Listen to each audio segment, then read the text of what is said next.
Ce Real stratosphérique s'est imposé contre un valeureux Rayo à l'issue des prolongations 2-1, penalty de Mbappé à la 99e, je crois. Quelle honte, encore une fois, quelle honte. C'est passé par un trou de souris. On ne méritait jamais de remporter ce match, mais on l'a remporté. Qu'est-ce que c'est dur. Qu'est-ce que c'est dur, les amis. Oui, Mbappé peut remercier le Seigneur parce que c'est vraiment pas passé loin qu'on perde de nouveaux points à domicile. Le Rayo a de quoi être dégoûté. Voilà. Le Rayo a vraiment de quoi être dégoûté parce qu'ils ont terminé le match à 10, même à 9. Et ils ont failli créer l'exploit d'arracher un point au Bernabeu. Cette équipe est dans l'incapacité désormais de gagner des matchs alors qu'il y a 10 ans, pile poil, 10 ans pile poil, on leur a claqué 10-2. Voilà. Aujourd'hui, on souffre. Alors, c'est vous montrer le déclin un petit peu de notre club. Alors, c'est pas tous les jours qu'on gagne 10-2, bien évidemment. Mais dans l'avant-match, je vous disais qu'on n'arrivait plus, depuis ces dernières années, à battre le Rayo par 2-3 buts d'écart. On n'y arrive plus, voilà. Avant, c'était une équipe, presque poubelle, on leur passait dessus facilement, c'était un rendez-vous parmi tant d'autres. Aujourd'hui, on n'arrive plus à battre ce Rayo Vallecano par 2-3 buts d'écart. Et comme le dit, Édition Merengue, n'importe quelle équipe du monde peut venir face au Bernabéu, face au Real Madrid et être largement au-dessus. C'est ça la réalité du club aujourd'hui. Car à ce moment-là, au moment de cette action-là, il y a 1-1. Il y a 1-1. Il y a même un monde où on aurait pu perdre ce match, c'est vous dire. Quasiment plus de frappes, encore une fois, pour le Rayo que pour le Real Madrid. Alors la victoire est là, mais est-ce que c'est pas une victoire au goût de défaite? Honnêtement, est-ce que vous avez pris du plaisir? Est-ce que vous avez vu encore une fois une équipe maître au milieu de terrain, solide derrière, complémentaire devant? Moi j'ai une chose à dire, la direction avait vu juste. Le départ de Xabi Alonso était nécessaire parce que désormais, on voit du changement, on voit de l'amélioration. Moi, je vous le dis, c'est contre-productif ce que je vais vous dire parce que je me tire dans les pieds en disant ça. Je ne serai pas créateur Real Madrid, je lâcherai la saison. Honnêtement, il y a rien à retenir de ces joueurs-là. Je ne me reconnais dans aucun joueur. Ils me transmettent aucune émotion. La meilleure émotion que j'ai vue aujourd'hui, c'est le match de tennis. C'est vous dire, entre Alcaraz et Djokovic. Donc, moi, il me tarde qu'on tape le mur parce qu'on va taper le mur. On va taper le mur, les amis. On ne peut pas espérer une Liga ou espérer un parcours en Ligue des Champions en étant aussi mauvais. C'est pas possible. Donc, moi, maintenant, j'attends qu'on tape le mur. J'attends qu'on nous annonce le prochain coach. Un Klopp, un Mourinho, je ne sais pas qui, un Conte, j'en sais rien. Le prochain coach. J'attends qu'on nous annonce les nouvelles recrues et surtout, les départs. Fuera, fuera, c'est tout ce que j'attends maintenant de cette saison. Je n'ai plus aucun espoir. Je me suis encore fait avoir après Levante, après Monaco, après Villarreal. Naïf, je vous l'accorde, mais je ne me ferai plus avoir. J'ai plus aucun espoir avec cette équipe-là. Ce qui fait qu'au classement, les amis, au classement, bah, ce Real reste en vie, mine de rien. C'est ça peut-être aussi hop, la principale information, c'est qu'on est toujours à un point, de ce Barça. On a toujours 9 points d'avance, du coup, face à l'Atlético qui a fait, match nul. Donc la Liga va évidemment se jouer entre le Barça et le Real Madrid. Mais bon, un Barça qui est bien supérieur à ce Real et qui va, je pense, à un moment donné, faire le trou en Liga, même s'il joue en Copa del Rey et qu'il y aura de la fatigue, parce que ce Real Madrid n'a clairement pas le niveau. Autre chose que je voulais vous montrer, le public du Rayo, du Bernabéu, qui s'est amusé à siffler les joueurs. Regardez ça, la bronca était de retour.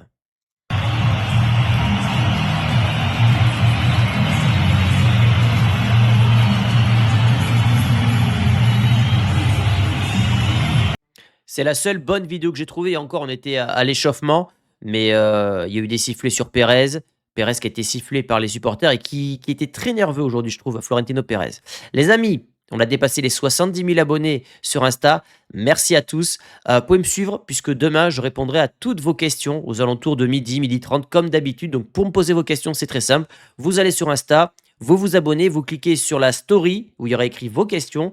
Vous cliquez dessus, vous me posez votre question. J'en sélectionne entre 15 et 20 généralement et j'y réponds le lendemain. Évidemment, ça sera un sujet très positif vu la tournure de ce match. Au niveau de la compo, bah, il y avait quand même quelques surprises. C'est que Carreras n'était pas titulaire, remplacé par Camavinga, qui a été plutôt bon, bah, qui confirme qu'il est plus à latéral gauche qu'à milieu de terrain du côté du Real.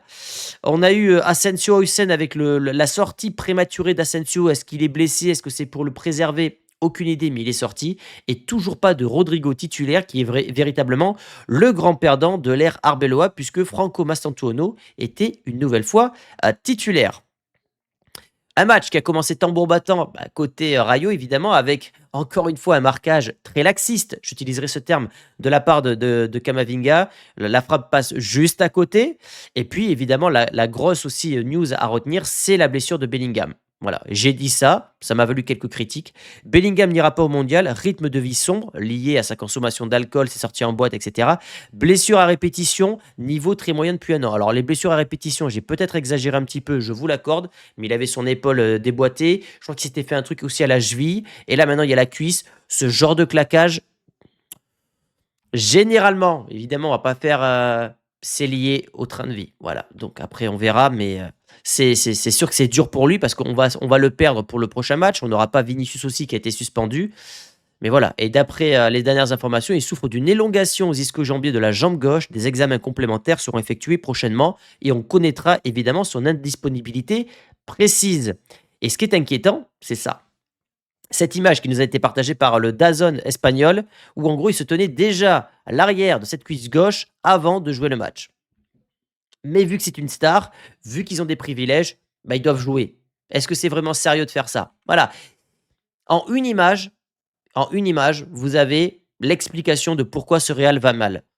Des passes droits, des privilèges, des joueurs pas sérieux. Un Bellingham qui est professionnel dit à son entraîneur qu'il est touché, qu'il ne prend pas de risque. Voilà. Vous ferez ce que vous voudrez de cette info-là, mais pour moi, c'est une catastrophe. Le Bernabéu qui a sifflé lourdement Pérez dès lors qu'il apparaissait sur les écrans. Et comme je vous l'ai dit tout à l'heure, je l'ai trouvé très très nerveux. Parce que là, il doit se poser des questions, le père Pérez. Parce que la bronca est de retour, que lui se fait siffler, qu'il n'est pas à l'abri d'une mention de censure avec des nouvelles élections, pourquoi pas. Il a connu ça en 2006, il a sauté, il a démissionné. Ça va promettre Ça va promettre des recrues cet été pour justement s'acheter la paix. Voilà, ça c'est le truc qui va évidemment se passer côté Real Madrid. On a l'habitude, avec un grand nom en tant que coach, je pense, et une grosse recrue. Voilà, c'est la spécialité de Pérez, mais en tout cas en danger. Cette action qui résume également, je trouve, le manque de discipline tactique avec un Valverde qui revient tant bien que mal, qui sauve cette action-là. Mais on est à des années-lumière d'être, ouais, tactiquement, professionnel, c'est-à-dire il y a toujours beaucoup d'écart entre les lignes des joueurs du Real Madrid. On se fait avoir dans des contre-attaques, on se fait avoir dans un jeu de possession, on se fait avoir dans tous les domaines. C'est ça qui m'inquiète aujourd'hui, énormément. Mais Vinicius qui va ouvrir le score, est-ce que c'est pas la seule bonne nouvelle de la soirée pour moi? C'est que Vinicius a bien appréhendé les sifflets. Là où il avait été inhibé contre Levante, que ça l'avait rendu nerveux, qu'il avait fait un match catastrophique. Aujourd'hui, j'ai trouvé, et notamment en première mi-temps, moi en deuxième, j'ai trouvé qu'il a absorbé positivement, un petit peu à la Cristiano Ronaldo à l'époque, les sifflets, et il a marqué un but pas grotesque, mais vraiment fantastique avec cette espèce de petit piqué qu'il aime tenter parfois, qui a tapé, je crois, un tout petit peu la barre. Magnifique. Et il n'avait pas marqué depuis le 4 octobre en Liga. Il avait besoin de marquer. C'était quand même le gros problème de Vini, le gros problème de ces Brésiliens à Madrid. Il n'y a pas de régularité au niveau des stats. Ils n'ont pas le côté clutch d'Mbappé. C'est trop sporadique. Vinicius, c'est très talentueux, mais c'est trop sporadique. On a besoin de ce talent tout le temps. Et c'est ce qu'il avait fait en 2024. C'est pour ça qu'il était prétendant et qu'il aurait dû gagner le Ballon d'Or. Mais là, c'est pas possible d'avoir un Vinicius. Moi, ce que j'attends de Vinicius, c'est qu'il nous sorte des matchs comme ça tout le temps. Et là, ça se trouve, il va s'éteindre pendant 3 matchs. Déjà, il jouera pas à Valence. Et voilà, il jouera pas à Valence puisqu'il a pris un carton jaune, il est suspendu. Donc on n'a pas Bellingham, on n'a pas Vinicius. Bon, déjà qu'on a beaucoup de blessés, ça va être compliqué de gagner là-bas. On aura sûrement Rodrigo à gauche, on aura Franco à droite et on aura Mbappé dans l'axe. Je peux déjà vous dire l'attaque. Mais oui, c'est quand même une grosse perte pour le Real Madrid. Avec cette grosse occasion loupée pour Brahim, qui est vraiment un joueur qui manque de confiance, parce qu'il va faire la passe à Mbappé alors qu'il a un duel avec le gardien du Rayo. Et honnêtement, je crois qu'on est juste avant la mi-temps à ce moment-là. Il doit la mettre au fond. Un but avec le Real peut le relancer. Au lieu de ça, il veut s'assurer la passe pour Mbappé, qui est son pote, et il la rate. Il la rate, donc au final, tout est raté. Et c'est pour ça que je vous dis qu'en fait, faut lâcher ce Real. Il n'y a plus d'espoir parce que aujourd'hui, on est dans l'incapacité de vraiment dominer une équipe qui était 16e de Liga. C'est ça le truc. On n'est pas clutch devant, on est fébrile derrière, on n'a pas de maîtrise au milieu. quel est le point fort du Real aujourd'hui? Courtois, voilà. Courtois est le seul point fort du Real aujourd'hui et c'est dépitant. Brahim, ça va être dur de s'en remettre. Pour moi, ça fait partie des joueurs, je suis très dur peut-être, même s'il a prolongé, je le mets en vente cet été. Voilà. Avec le retour de Nico Paz, avec Mastantuono, avec pourquoi pas, Rodrigo qui reste, Brahim, voilà, il sert à rien. Il sert à rien. Et puis on va prendre une égalisation avec Tchouaméni qui est encore une fois en retard. Alors certains diront, à juste titre, que sur cette défense-là, vous le voyez, Camavinga, milieu de terrain, Hausen, 20 ans, Tchouaméni, milieu, Valverde, milieu. Bon, qui est le responsable de ça? Est-ce que c'est Tchouaméni in fine? Non, il n'est pas défenseur, Tchouaméni. Même s'il est encore en retard et qu'il fait encore un match pourri. Mais c'est Pérez. C'est Pérez qui construit l'effectif. Donc tu peux pas te retrouver avec une défense. On est le 1er février avec 3 milieux de terrain. Tu es le Real Madrid. Tu pas le Sporting Gijón là. Donc ça devient lourd. Tchouaméni qui est encore une fois, bidon. Voilà, faut dire les termes. Moi, j'ai déjà demandé son départ depuis très, très longtemps. On a payé le gars 80 patates ou 90 patates. Ce que je dis en fait avec Tchouaméni, c'est souvent le cas, hein. Il a ni le jeu d'un Casemiro, avec dur sur l'homme, le côté un peu, sale, vicieux, et il a pas le côté Pirlo. Donc en fait, je ne sais pas ce qu'il apporte aujourd'hui au Real Madrid. Il est toujours en retard, il a un côté très sénateur, très, nonchalant, voilà, et il déteint sur Camavinga en plus. Fuera. Et en plus de ça, même offensivement, il nous fait un drop qui passe évidemment entre les poteaux, mais là, on n'est pas au rugby, mon ami, on est au football et évidemment, ça vaut des moqueries, ça vaut pas 3 points. Et comme je vous le disais tout à l'heure en introduction, on aurait pu même être mené 2-1. Et vous voyez le joueur qui est là? Vous voyez? C'est Gonzalo Garcia, qui est rentré une nouvelle fois piston droit, et qui, clairement, gêne le joueur du Rayo et il nous évite aussi le 2-2 puisque Courtois nous sort un sacré arrêt. Mais c'est vous dire aussi le niveau de ce Real Madrid. On s'est fait avoir en première mi-temps avec le screen que je vous ai montré sur Valverde et on s'est encore fait ouvrir en transition. Les transitions défensives, c'est quelque chose dont je vous parle depuis 1 an. On avait déjà ce problème sous Carlo Ancelotti. On l'avait déjà. Donc voilà, merci Thibaut encore une fois pour l'arrêt parce que je pense qu'en cas de défaite, la Liga était perdue. Hausen, pas dégueu aujourd'hui. Pas dégueu aujourd'hui le petit jeune, notamment dans les passes. Il a réussi ses passes transversales qui accélèrent le jeu, qui verticalisent le jeu du Real Madrid. Il n'a pas fait un match sensationnel d'un point de vue défensif, mais encore une fois, on parle d'un mec qui a 20 ans et qui n'est pas entouré de vrais défenseurs. Ce gars-là, entouré d'un Ramos, d'un Marcelo, d'un Carvaral, pourrait progresser. Entouré d'un Camavinga, d'un Tchouaméni, d'un Valverde, avec 2 mecs qui sont mauvais et un mutin, évidemment que c'est pas avec ce genre de joueur qu'il va progresser. Mais je l'ai trouvé plutôt bon aujourd'hui. Est-ce qu'il est en train, de progresser avec, ses matchs, précédents avec plutôt, Raúl Asensio? Affaire à suivre, mais en tout cas, son match, je l'ai trouvé plutôt, intéressant. Mbappé, alors Mbappé, buteur sur penalty, en toute fin de match, qui a loupé une occasion énorme. Très peu de ballons touchés Mbappé ce soir, pas de prise de profondeur. Le gardien qui est absolument suicidaire sur cette action-là et Mbappé qui, encore une fois, sans ses buts, il y a pas grand-chose à dire. Il marque. Il a marqué le penalty, c'est ce qu'on lui demande. Mais c'est dur, dur, dur, hein. Est-ce que les stats, elles cachent pas aussi un déficit cruel, du niveau de jeu de Mbappé? Que ce soit en termes de complémentarité avec ses coéquipiers, de placement? C'est dur, dur, dur pour le Kicks là aujourd'hui, mais il a marqué donc il continue de scorer, hein, d'être en tête du Pichichi, d'être en tête de la Ligue des Champions, d'être sur les records de Cristiano. Mais il fait pas un bon match ce soir. Je crois que je l'ai mis dans les flops. Arbeloa, bon, ce match pour moi confirme que ce gars n'a rien à faire au Real.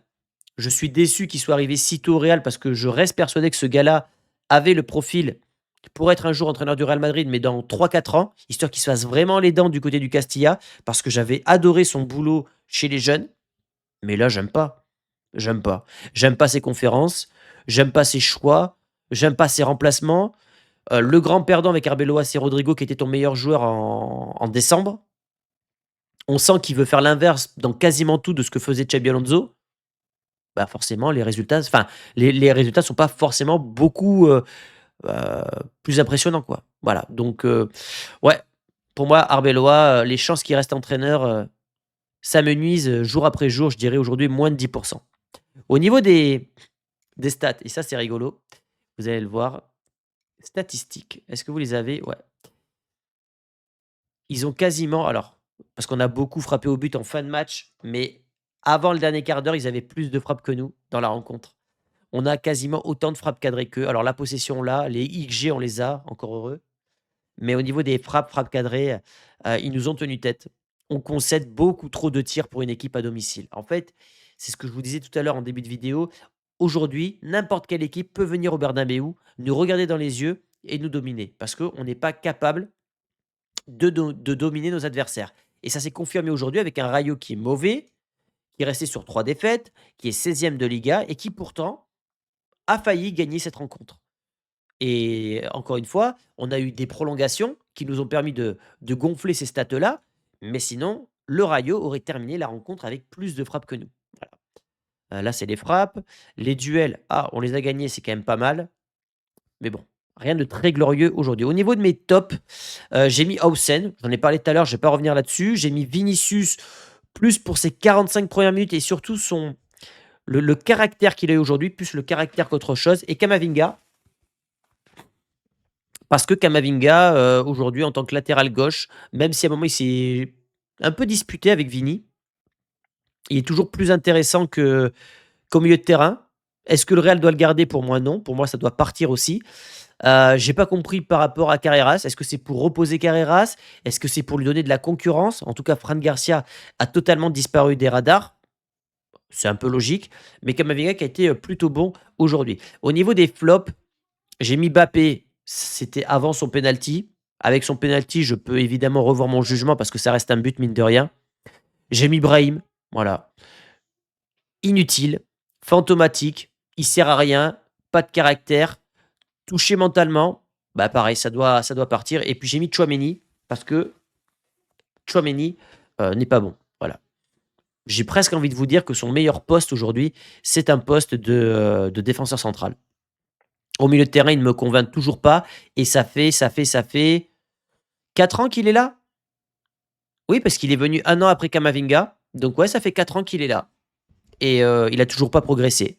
En fait, c'est pas compliqué. Camavinga et Tchouaméni, surtout Camavinga, ils ont régressé. Regardez les premiers matchs de Camavinga au Real Madrid. Quand je le vois jouer, je fais: «Oh putain, il est trop fort». Il prend le ballon, il faisait des percées, techniquement, il tentait des trucs, il prenait des risques, il était virevoltant au milieu de terrain. J'ai fait: «On a signé un putain de crack». Aujourd'hui, il est yaourt nature Camavinga. Même s'il a fait un bon match, je le trouve yaourt nature. Plus de prise de risque, il a plus ce côté soyeux, redondesque au milieu de terrain. Régression, régression, régression. Au niveau des notes maintenant de ce match-là, tac, tac, tac, tac, on aura demain évidemment les notes de Barca, mais elles sont pas encore tombées aujourd'hui. Alors, Courtois 6,9, 3 arrêts. 3 arrêts pour Courtois.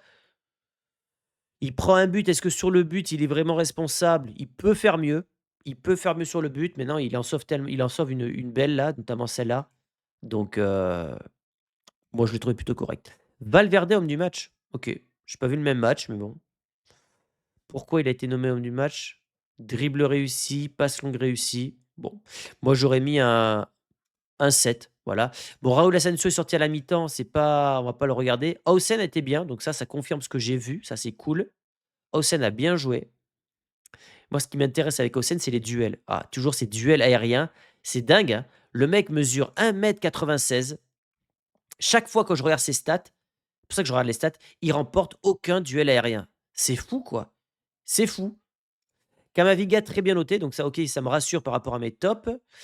Camavinga qui a fait un beau match, passe longue précise, OK, duel gagné 7, c'est très bien. Ouais, ouais, bon match de Cama. 23 ans seulement. Tchouaméni bien noté, je suis pas du tout d'accord. Ouais, j'aime pas du tout, le match de Tchouaméni. Güler 7,2, je le vois. C'est-à-dire qu'en fait Güler, aujourd'hui tu lui mets un Sergio Ramos, un Pep, il a plus de passes D parce qu'il tire tellement bien les coups de pied arrêtés. Mais après, il a pas le niveau pour être titulaire. Ça reste un très bon super sub de l'époque, tu le mets dans l'équipe de Ronaldo et tout ça, il est jamais titulaire. Bellingham, bon, mais pareil, très dur de le noter, il a été blessé. mais on va se renseigner sur son disponibilité. Vinicius 8,3, OK, but magnifique, but magnifique. Moi, ce que je regarde souvent avec Vini pour voir s'il a fait un bon match, c'est pas tant les frappes cadrées, c'est les dribbles réussis et là, je vois encore une fois que c'est faible. C'est là qu'on voit qu'il a décliné Vinicius, c'est qu'il dribble plus, quoi. Avant, il avait une stat où c'était 80 des dribbles tentés sont des dribbles réussis. Il ne les a plus. Il ne les a plus. Et enfin Mbappé. Mbappé, ouais, il a touché que 20 ballons, quoi, c'est très faible. Tir cadré 2, dribble réussi 3. OK, bon, pas sensationnel, les amis. Dernier point que je voulais voir avec vous, NordVPN. Vous avez 4 mois offerts, les amis, en passant avec mon lien en description. Si vous prenez un abonnement de 2 ans, ça vous permet de regarder tous les matchs, le sport, quand vous êtes, à l'étranger ou que vous voulez regarder du sport, à l'étranger, style la Ligue des champions, l'Open d'Australie, que vous n'avez pas les droits. Ça soutient la chaîne et franchement, c'est super pratique. Moi, à chaque fois que je pars à l'étranger, j'utilise un VPN pour, regarder mon sport ou mes séries. Donc si vous voulez vous offrir NordVPN, pensez à prendre mon lien en description. Évidemment, ça soutient la chaîne. Voilà les amis ce que j'avais à vous dire aujourd'hui. Donc très déçu, encore une fois très très déçu de ce Real qui ne montre absolument rien, qui confirme depuis des mois, ouais, des semaines, des années sa longue descente en enfer. Et moi, comme je vous l'ai dit, ce que j'attends maintenant, c'est le changement d'entraîneur, le changement de ce vestiaire-là pour amener une nouvelle dynamique. Donc, j'ai toujours espoir qu'un Mourinho ou qu'un Klopp puisse signer au Real cet été pour amener un certain changement de mentalité et élever l'exigence de ces joueurs-là. Je vous dis à demain, les amis. Passez un bon dimanche. Ciao, ciao.